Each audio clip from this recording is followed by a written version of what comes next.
Good afternoon, everyone. We will get started in just a few moments here.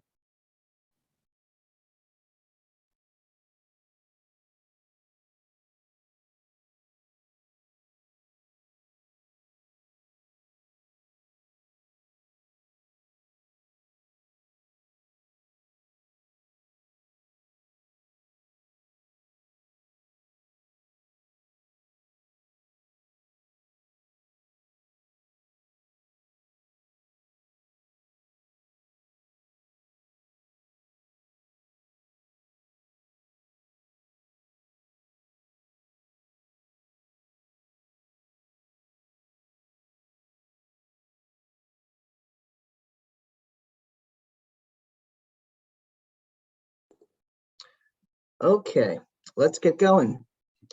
Well, good afternoon, everyone, and welcome to the Metropolitan Planning Council's Where the Sidewalk Ends event.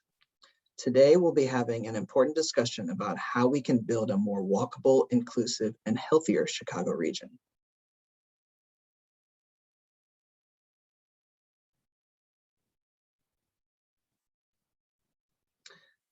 My name is Jeremy Glover, and I'm a transportation associate at MPC.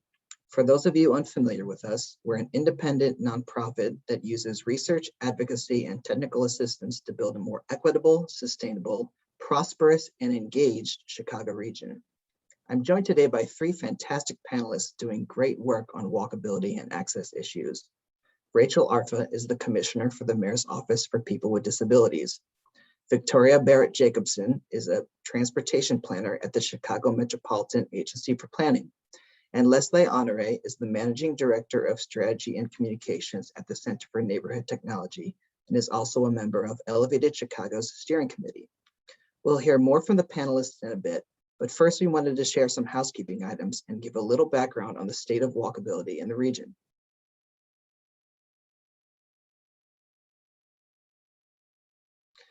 We have enabled the chat and the Q&A functions here on Zoom. You can find them both in the bottom portion of your screen. We ask that you use the chat box throughout the session to share your thoughts with us or to get my attention about something. We also encourage you to use the Q&A function to post any questions so that we can easily access them. We've used the questions that were submitted during registration to craft a few guiding questions for this conversation. After I ask some of these initial questions, I'll open up the floor for live questions from the audience. Share your questions with us in the Q&A function to make sure they get asked. This event also features live closed captioning, so please click closed captions here in Zoom to turn them on or off. You can also access them in a separate window by following the link shared in the chat. One final note, this event is being recorded. We will share a link to the recording and any relevant resources in a follow-up email, so keep an eye out for that.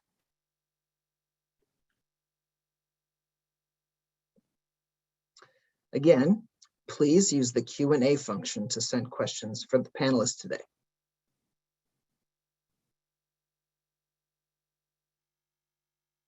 So, why are we having this particular conversation now?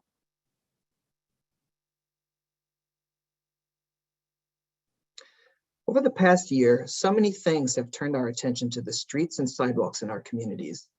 COVID-19 got many of us out and about on foot or bike during those work-from-home lunchtime breaks. In many places, street space was repurposed for commerce, dining, and recreation.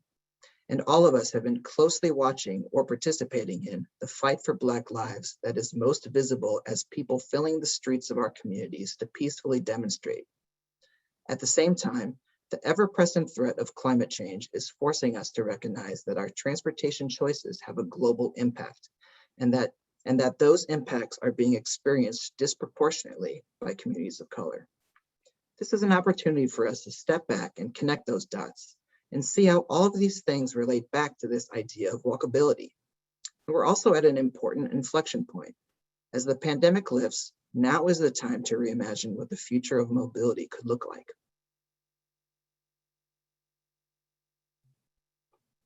But what exactly do we mean by walkability anyway? Walkable places are compact with pedestrian infrastructure that is universally accessible to people of all ages and abilities, and streets that are safe for all road users, from pedestrians to cyclists, drivers, and transit riders. A useful concept that's been recently popularized is the 15-minute city. All your daily needs, whether it's healthy food, school, jobs, recreation, or retail, should be accessible within a comfortable walking distance, while also recognizing that what is comfortable for some may not be for others. Walkability is all about having options.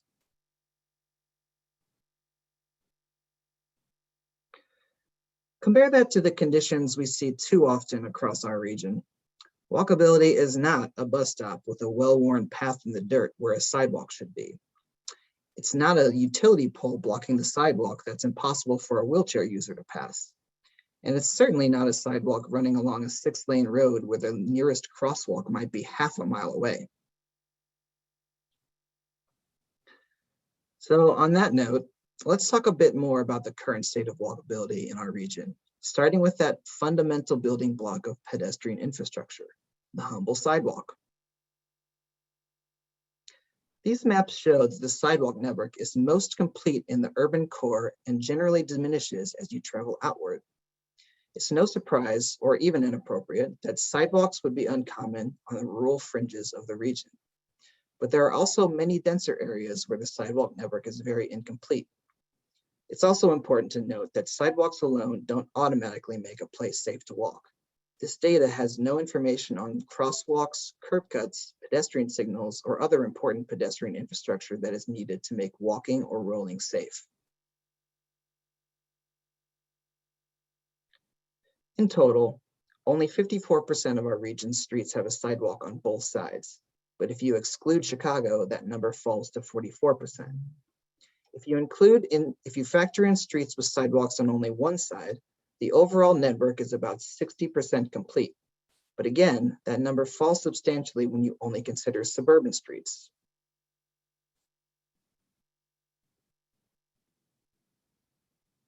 Like all places in the US, the Chicago region has a legacy of racist planning practices that generally lead to worse mobility outcomes for communities of color.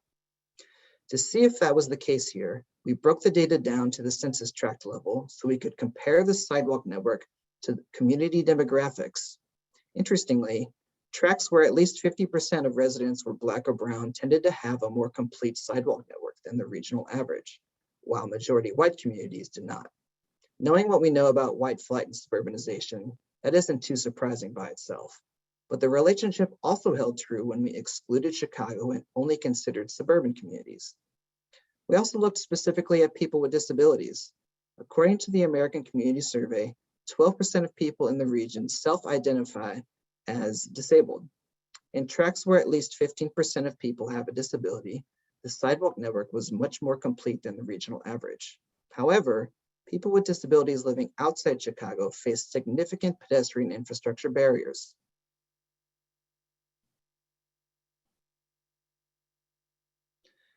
We expected to see a U-shaped pattern with household income, where half of the highest income tracts would have a very low percentage of streets with sidewalks, and the other half having a very high percentage. Instead, what we found was virtually no pattern whatsoever.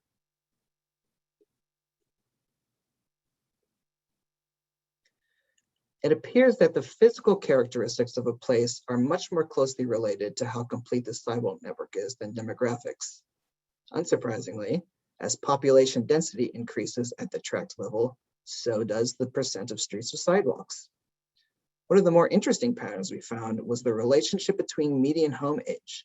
Tracts where most homes were built in the late 30s or earlier have a very robust sidewalk network, but as the home age decreases, so do the sidewalks. The curve bottoms out in the 80s, then starts to trend back upward. This is perhaps showing the impact of the ADA, which was passed in 1990 and imposed higher standards of access on new development. It might also be a reflection that substantial amounts of new development, new residential development, is happening in the denser parts of the region.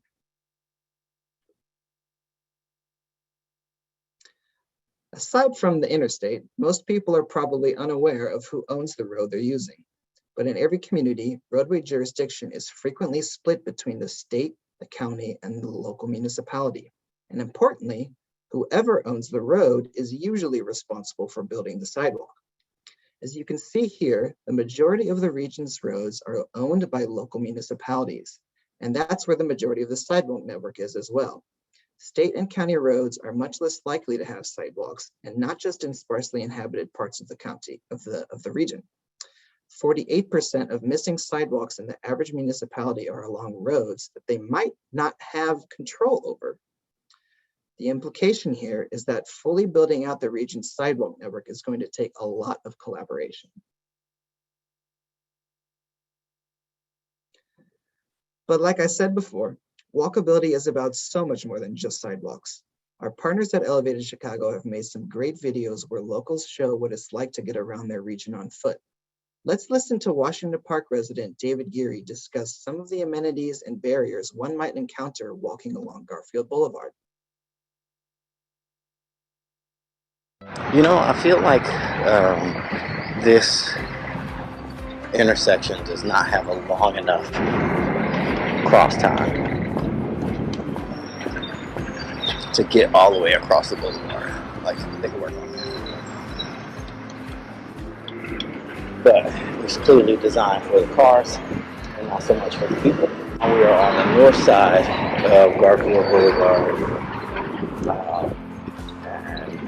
Walking up onto Green Line Station.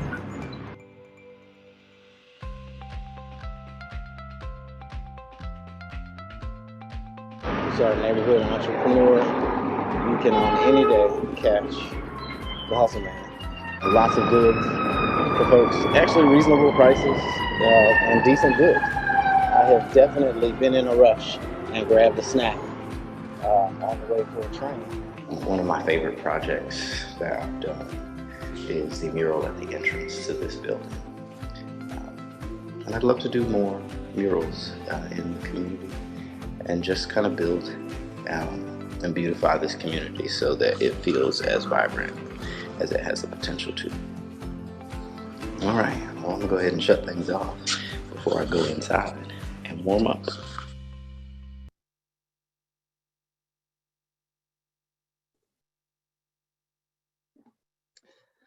I love this clip because it shows how in the span of just a few blocks, the same sidewalk can be a vibrant space of commerce and art, but also a place where you're just trying to rush through without getting hit by a car. It's a great illustration of how land use, community development, and street design impact walkability just as much as sidewalks do. And that's just a short clip, so definitely check out Elevated Chicago's website and their YouTube page to watch the rest of David's tour.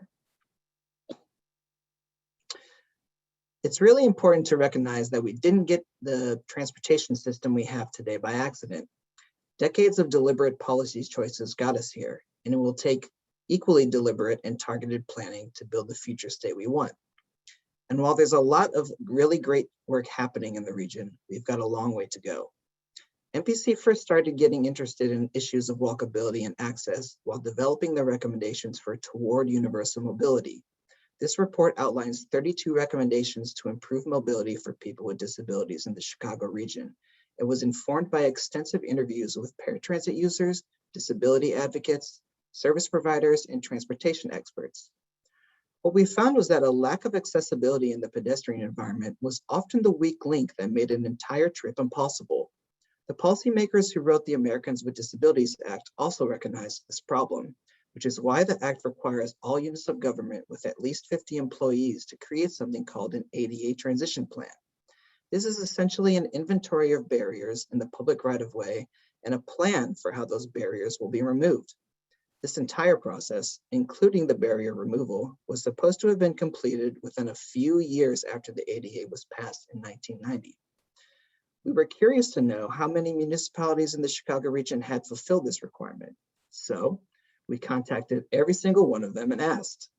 The result of this assessment, which we conducted in partnership with the Great Lakes ADA Center, is the subject of our recent report, Where the Sidewalk Ends, which of course is also the name of this event.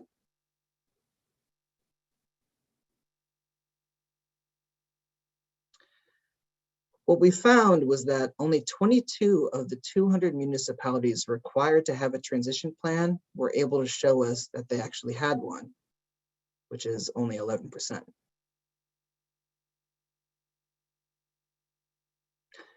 Perhaps it's no surprise then that rates of walking are also fairly low.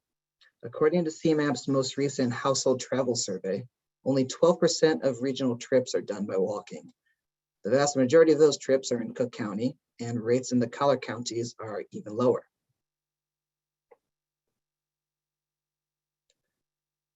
As sobering as that is, it also means there's a lot of room for growth. That same data show that the average walking trip in the region is about 0.7 of a mile.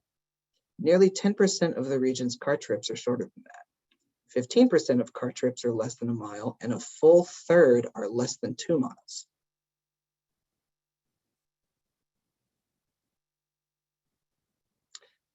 And it's not just in Chicago. There are literally tens of thousands of car trips under a mile happening every day in municipalities across the region. So, how do we get from our current state, where fewer than 1 in 8 trips are done on foot, to a region where everybody has access to a safe and inviting pedestrian environment? To help us answer this question and many others, I'd like to reintroduce our guests.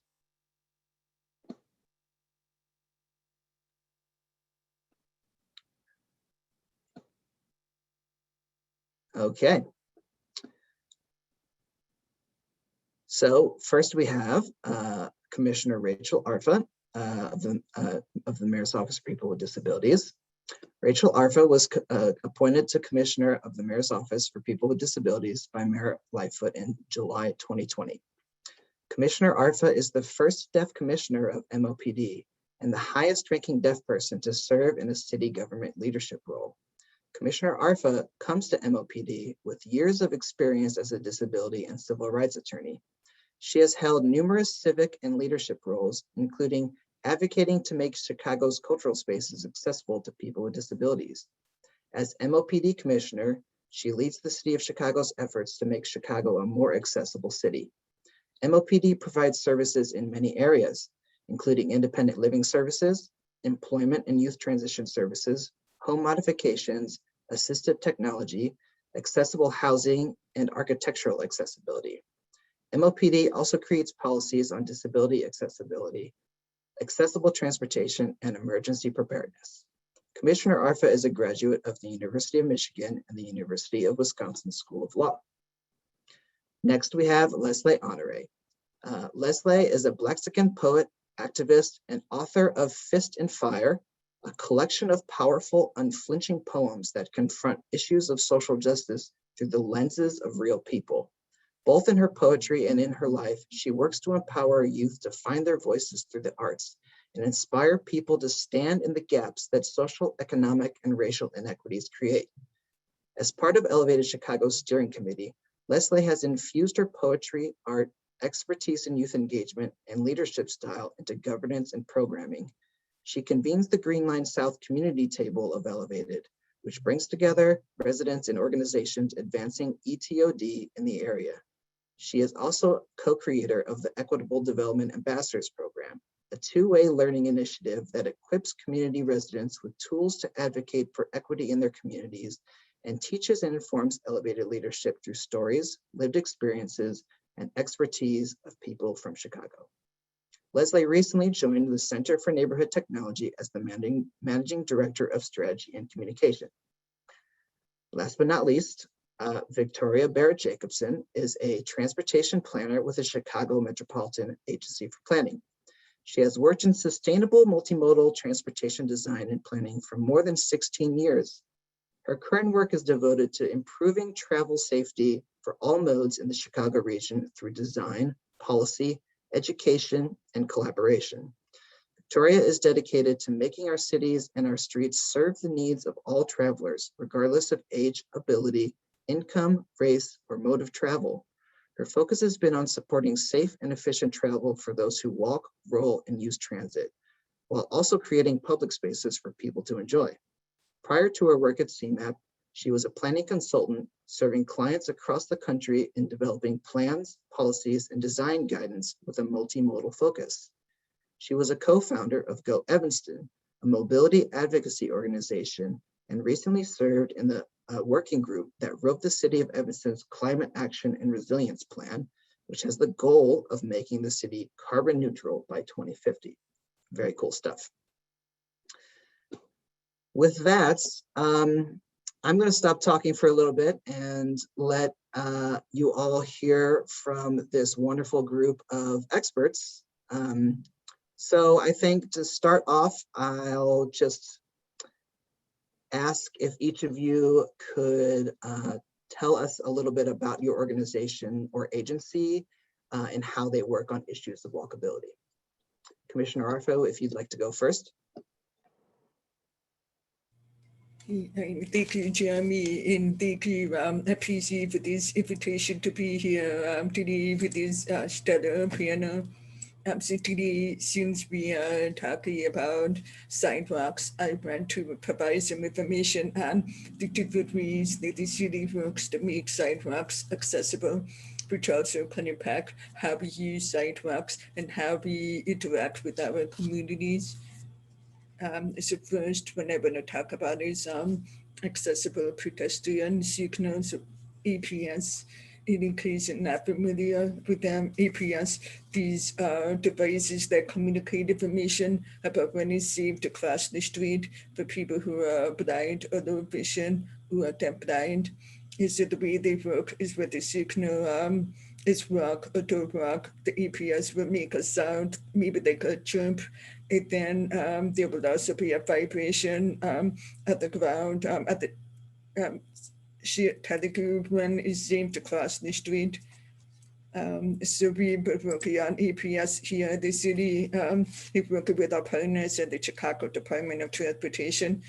So in our new intersections, APS will be installed, and this is the commitment to building accessibility in our new intersections going forward.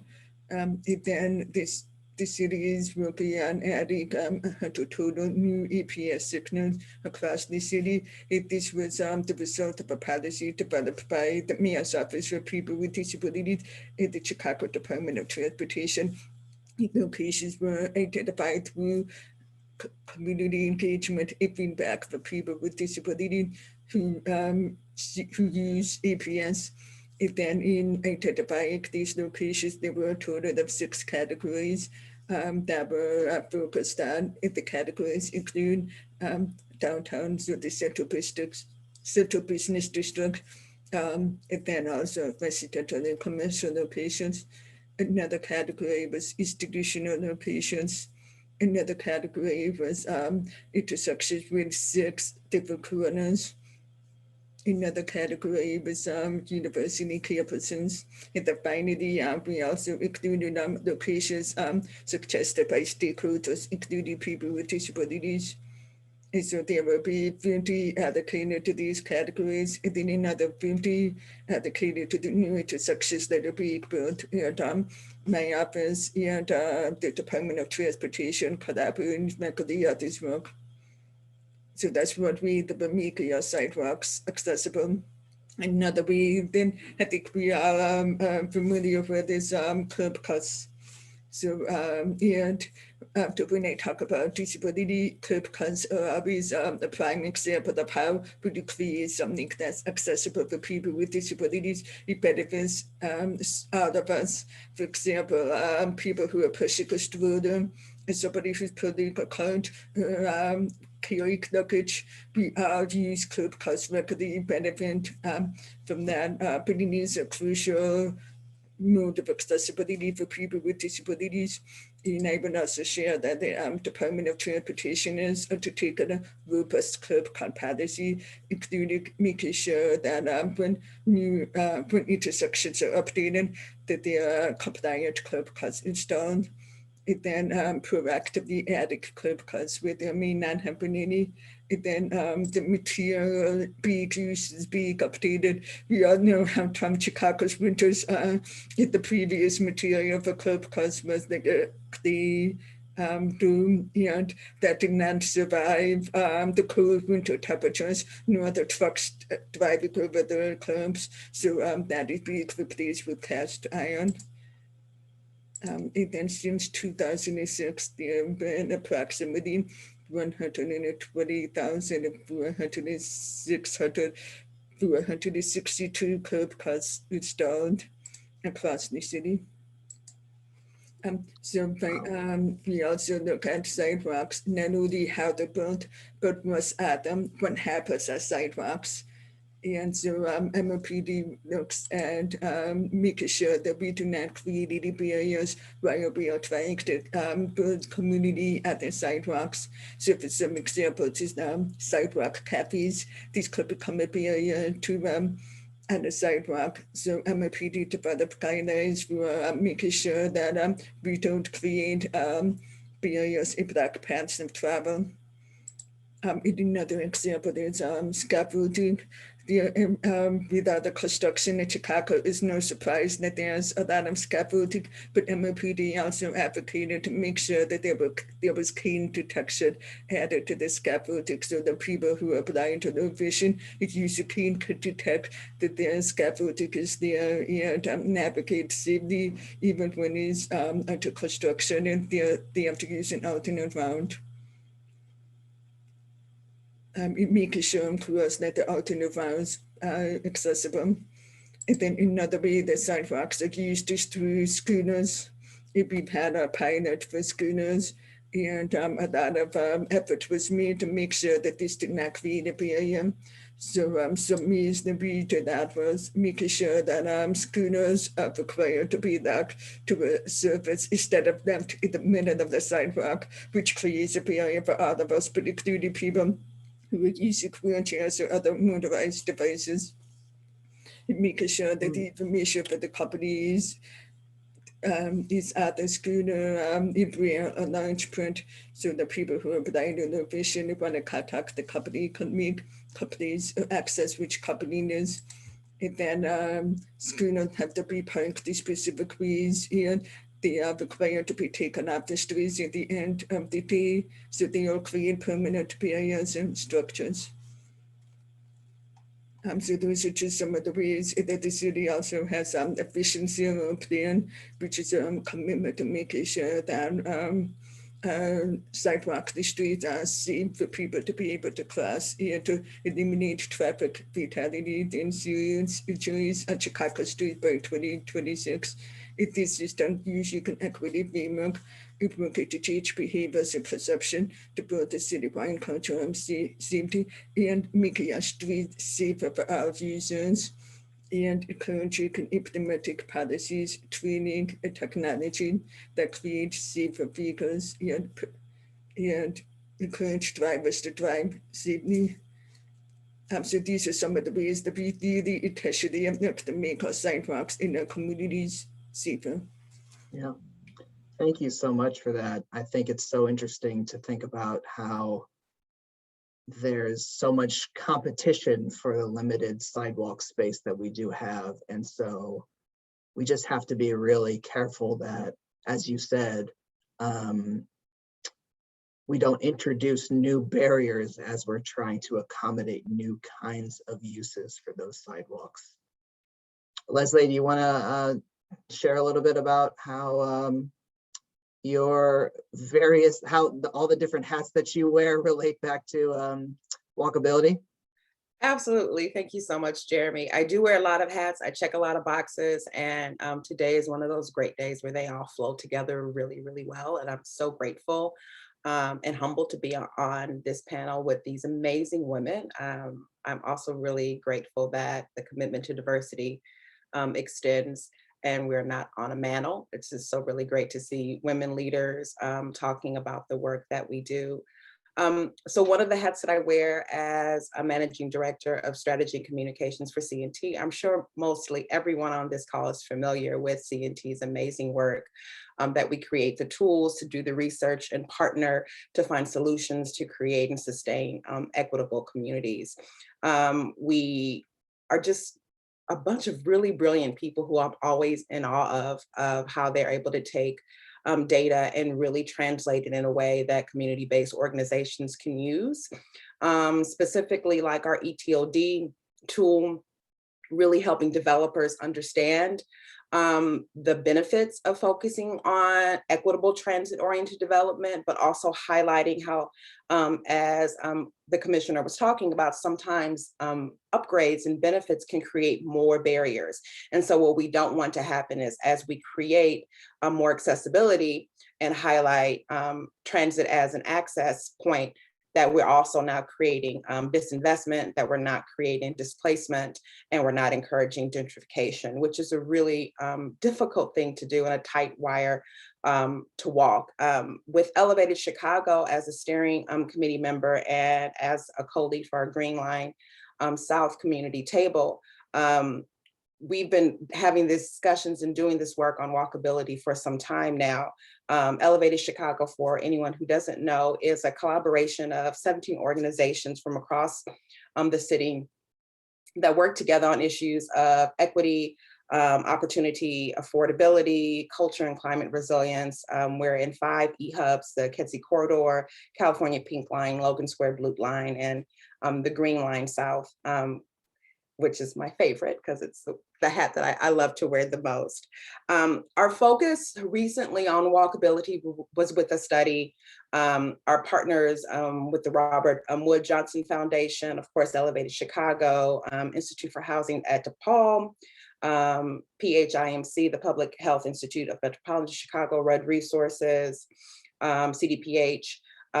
We were building on their current walkability studies, and that's where the video that we saw at the beginning of us talking today came from, was really focusing on how 2020, the impacts of COVID, protests, the economy, understanding the emerging challenges and priorities like you were discussing earlier, how that shift during the pandemic really shifted how we saw what was accessible, what our streets look like, what our sidewalks look like, what transportation look like, and highlighting different ways that we need to work together to make them not just accessible, but safe. We know that, of course, communities have sidewalks, and I think I see them as like the separate but equal lie, that they're in separate communities because we're so segregated, but of course they're equal, and we know they're not. We know that in Black and Brown communities, the way sidewalks are maintained are not the same as they are in more densely populated white communities. And so it is a misnomer just to say that we have more sidewalks. They're not always accessible just because that they're there. And so I think that's what some of our videos were really showing, that we have the infrastructure, but it's not maintained. It's not given the resources to make it what the community needs. And so that's some of the work that CNT and Elevated do together. At the community table, we're just committed to lifting up the voices that are often silenced, especially when it comes to developers and making plans for communities, ensuring that the residents have a say, that they're heard, that their lived experiences aren't just for free, that we are integrating them in a way that gives them ownership to the changes that people want to make in their community, and to be able to stand against them if that is what they decide is best to do, and that we're supporting them. So that's some of the hats that I'll be wearing today, and so glad to be here. Thank you, Leslie, and thank you for making that really important point, that while there might be sidewalks widely across communities of color, it's more about the quality of those sidewalks and what other community resources they can reach on those sidewalks. Victoria, would you like to chat a little bit about your work at CMAP? Yes, I'd love to. Thank you. Thank you for having me. Thank you to MPC. And again, honored to be on this panel today. So thank you. So CMAP is the Metropolitan Planning Organization for Northeastern Illinois. We oversee a lot of federal transportation dollars and program them in the region, and work hard on transportation and safety issues alongside other issues, because transportation is so highly correlated with everything. It's economic development and jobs and equity and climate and open space and housing. So CMAP's guiding document is the On to 2050 plan, which has 3 goals that I think really say a lot about the work that CMAP's doing on the issue of walkability and safety. The guiding principles for CMAP's On to 2050 plan are inclusive growth, the resilience piece, which focuses not just on climate change, but the resilience of our economic and transportation systems, and prioritizing investment. So using the money that we have and spending it wisely for the best possible impacts that are in line with our goals. CMAP has long worked on issues of transportation and transportation safety, but since about 2014, we have been mandated by the federal government to set highway safety performance targets. And that is a result of the MAP 21 federal authorization, federal transportation authorization fund. So we started to track safety issues like pedestrian fatalities and serious injuries. And as we started to, yes, I got you. I'm going to turn on my see if that's better. And I can unplug my, if that's better. So since about 2014, not only have we been tracking highway safety and pedestrian safety, but we've also seen an upward tick in the number of pedestrian fatalities and serious injuries. And that is a trend that's not only present in our region, it's a national trend. It's one that's being tracked by a lot of organizations, including the National Safety Council and Smart Growth America. So we are trying to take a stronger role in pedestrian safety, and we recently launched what we're calling the Safety Action Agenda for the Chicago region, which is a kind of collective effort with all of our regional partners to examine, to study, and understand what's going on with pedestrian and bicycle safety and other traffic safety issues, because the reality is that all kinds of people are dying on our roadways, and that number is increasing.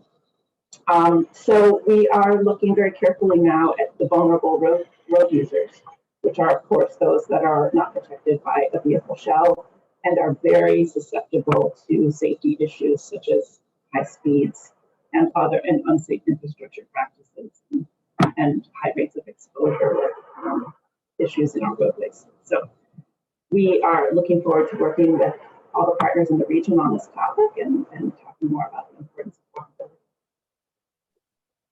Great, thank you so much. And yeah, you raised, I think, a really important point that pedestrian fatalities are on the rise. And despite the fact that much of 2020 was marked by a significant decrease in driving, we saw pedestrian fatalities spike in most places nationwide and here in the Chicago region as well. I know you touched on some of the ways that CMAP is focusing on pedestrian safety, but I wonder, and this is a question for everyone, all the panelists, if there are aspects of pedestrian safety that we might not always think about, or safety issues that impact walkability that might be beyond just drivers.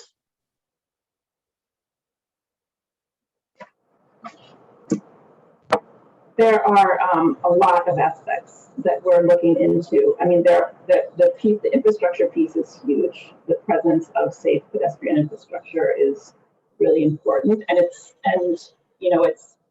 an expensive. It can be an expensive thing, but there are also some low cost options that we're going to explore to try to prioritize those kinds of issues. And we are also looking at ways to educate and promote safe traffic safety skills. So that is up to all roadway users, including drivers. It's also, there are also a lot of policy issues behind the issues of pedestrian safety and the ability for communities to implement safe options like complete streets options and other high degrees of infrastructure and prioritize those investments so that they have the maximum safety benefits near, for example, transit stations and other kind of high profile pedestrian locations.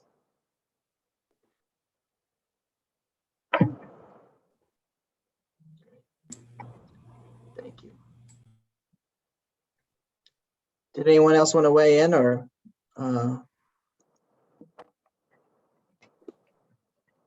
If not, I have plenty more questions for you. Oh, I'll weigh in, Smalley. I think sometimes we think really large when we think about investments and how to maintain infrastructure, and we forget that sometimes it's the smaller things that create huge issues. So when I think about my walk in Washington Park during the winter with vacant lots or businesses that have been shut down that no one is shoveling or putting salt down, and then you can't complete your walk to the green line on the sidewalk. You are going to move to the street because the street has been plowed and there's been salt pulled down. That's extremely dangerous, but sometimes less dangerous than walking on an ice patch that goes sometimes for a whole block. And so sometimes the solutions aren't huge. Sometimes they're really small and are really linked to, solving for disinvestment. If we had more investment in neighborhoods, that a lot of these properties aren't left vacant, or that they are made more easily accessible for everyday people to invest in, then we solve some of those issues by actually having people there, by having affordable housing where people are occupying that space and shoveling and putting salt down, as we all do in our neighborhoods. So sometimes it's simple things like that that create a huge impact. Our winters are so long. And if you think of people who are differently abled, mothers on the South Side, where you're always going to be traveling just to go to the grocery store because we don't have grocery stores in our communities, all of that creates a huge barrier just for your everyday life. And so it's not just about whether the sidewalk is there, it's how much can you use them. I know when I go to the North Side, I don't see a lot of people walking in the street because their communities are densely resourced. And so that there are people there maintaining those spaces and people can walk them safely. And then when we come to the South and West Sides, we have these big gaps where they're not. And some of those things can be just as dangerous as the larger infrastructure issues can be. Yeah. Hear that. Definitely is such a big issue. And actually, one of our viewers mentioned a very similar thing with the issue of sidewalk plowing in the winter, and then even in the summer, she's mentioning sidewalks that are overgrown, with weeds and just very hard to get past for anybody, much less for someone who might have a disability that's impacting their mobility. But as I mentioned in my presentation, walkability isn't just about sidewalks.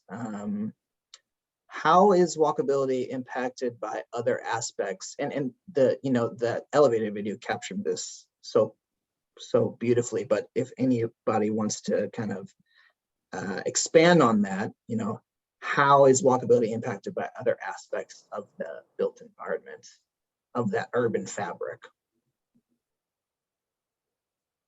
Well, land use and density play a really strong role in creating places where people want to walk, by reducing the distances between destinations, creating pedestrian-friendly environment. Pedestrians like to walk along transparent buildings, things that they can see into. Nobody likes walking alongside a long parking lot. So the more visual interest there is, you can actually extend the distance which pedestrians will happily walk by making it a pleasant experience. Street trees can play a strong role in making it more comfortable and creating a kind of barrier between moving traffic and the person who's walking. It feels a little safer and more protected. It can provide shade when it's hot. So there's a lot of urban design and planning issues, the density in which places are built, add more people on the sidewalk and make it a more comfortable and safer place to be.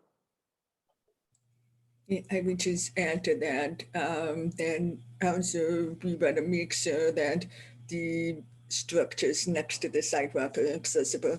For example, making sure the businesses are accessible to any disability, schools, any other venues that we may go into, because if you're at the sidewalk, you also want to be able to access the destination that you're going to. But I think also with this movement during this pandemic, it'll be interesting to see what social norms we adapt after this, where we may have talked to each other as staying closer to each other before the pandemic. We may now stand 3 feet or 6 feet away, and I'm interested to see how that may impact people with disabilities. I mean, myself as a deaf person, I can't communicate with people with masks. I'm a good Libina, but I cannot breathe through the mask. I would wear my mask, but it means that I'm had to develop other ways to communicate if that's by writing notes. And you know, then people who are blind or low vision may have different barriers to, because many times somebody who's blind may ask for guidance through an elbow, by holding somebody's elbow to go somewhere, but we may not right now be told what to provide. We may not want to stay that close to someone that we don't know or haven't better. So the these things interact, the way we communicate with each other, and the way that we interact with each other in these outdoor physical spaces, including our sidewalks. So we'll be interested to see if there are long-term impacts and how we occupy that physical space together when we're out on sidewalks. Yeah, I love that line of thought about what the future of walkability in a post-COVID world is going to look like. And I wonder if we can talk about how we might move forward. As I mentioned, before, we didn't just end up with the system we have by chance. It was the carefully planned result of conscious policy choices that we made. So I'm wondering if all of you have thoughts about how we can make different choices moving forward. What are some of the planning tools we have to build a more walkable region? And how do we prioritize investments for pedestrian infrastructure in an equitable way? I'll hop on this one.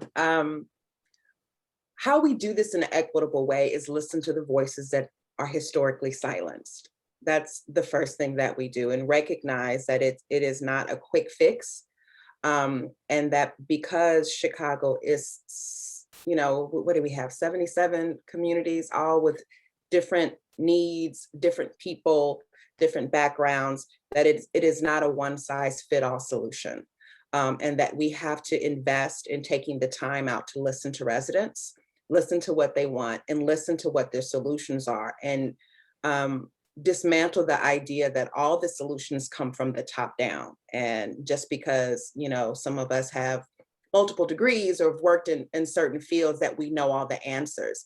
We may know some of them, but we don't always know how to implement them best, and are they going to be best serving for the people that they need to. So I really appreciate, Jeremy, you highlighting that this was not done accidentally, and so it's going to take the same amount of investment, thought, and partnership to undo it and rebuild it. And this is the perfect time to reimagine what our communities look like. We are in the process of reimagining what public health looks like. And I am a firm believer that public art is a part of public health, that walkable communities are communities that look and feel beautiful. When we walk on the Magnificent Mile, it feels beautiful. We see art, we see beautiful plants, we see things that are tended to. Our Black and Brown communities deserve the same. We deserve things that smell good. We deserve things that look good. We deserve things that feel good and that are reflective of the community that they are in. So, I mean, not just as an artist, but okay, so as an artist, I really believe that we remove it too much. With Elevated, we are always committed to infusing art, doing public art, funding murals. CNT has beautiful rain gardens that don't just serve as something pretty to look at, but a way to really create, you know, water resiliency and impact, and really to address stormwater flooding, which we know heavily impacts Black and Brown communities as well. I think it's about time that we stop having the conversations just at City Hall, and we really start getting into the communities and asking their opinions. It's something that it's the only way we're going to have really targeted impact that won't require us to come back and continue to change over and over again. I'm jumping at that too. So there are a few different ways to approach this planning. Obviously, then we are in the process of stepping up to work on our transition plan. And then we also have some other plans happening in the city. First, the city has a plan to transit system, the ASAP plan, station accessibility plan, so that we can transit stations to 100% accessibility, and currently we're on 70%.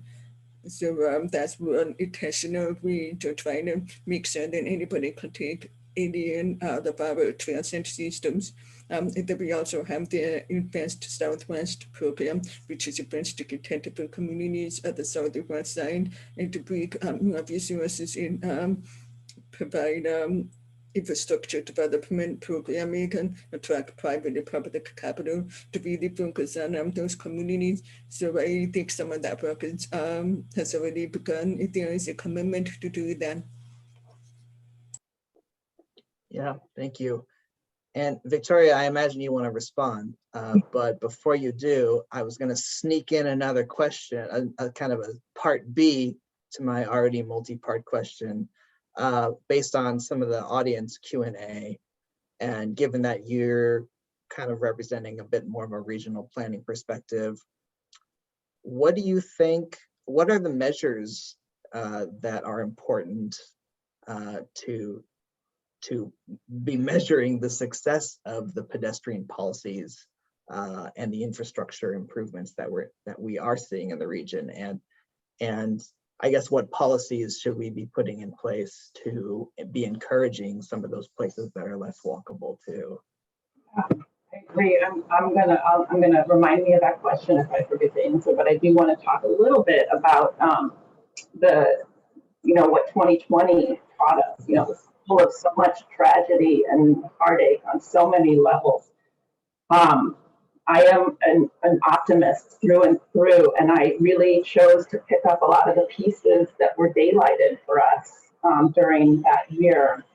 Racial inequities, the role of traffic safety enforcement as a tool to hold people down and in some cases, end their lives. I mean, it daylighted a lot of issues.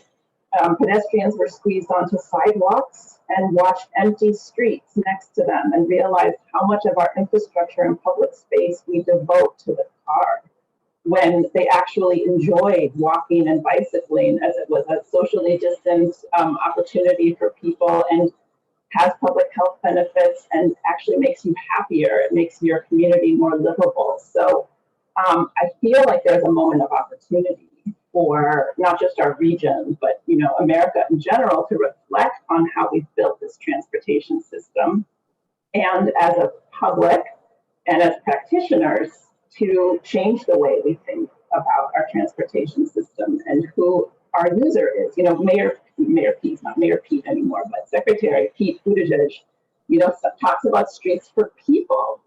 We need to focus on people and not just people who are in cars.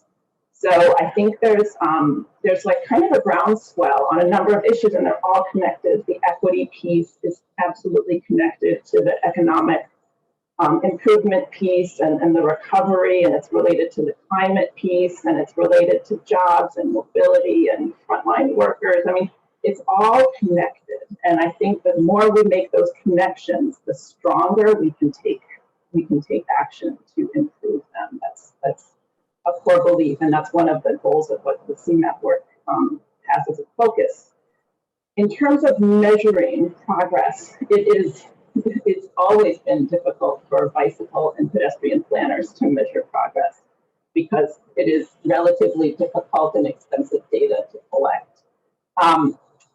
But it will become more and more important because we know that dollars tend to flow towards programs that demonstrate benefit, whether that's federal dollars or state dollars. So we will seek ways to do a better job of monitoring pedestrian and bicycle activity, whether that's at the population level or the facility level. We're exploring those options so that we can do a better job of understanding how we're improving safety and the demand for walking and bicycling.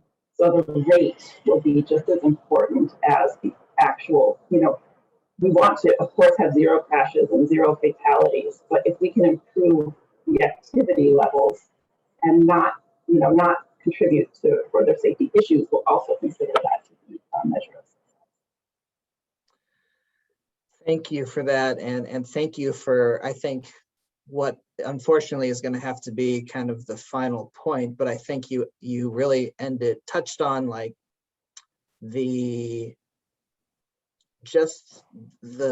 how much we have to gain by creating a more walkable region for everyone.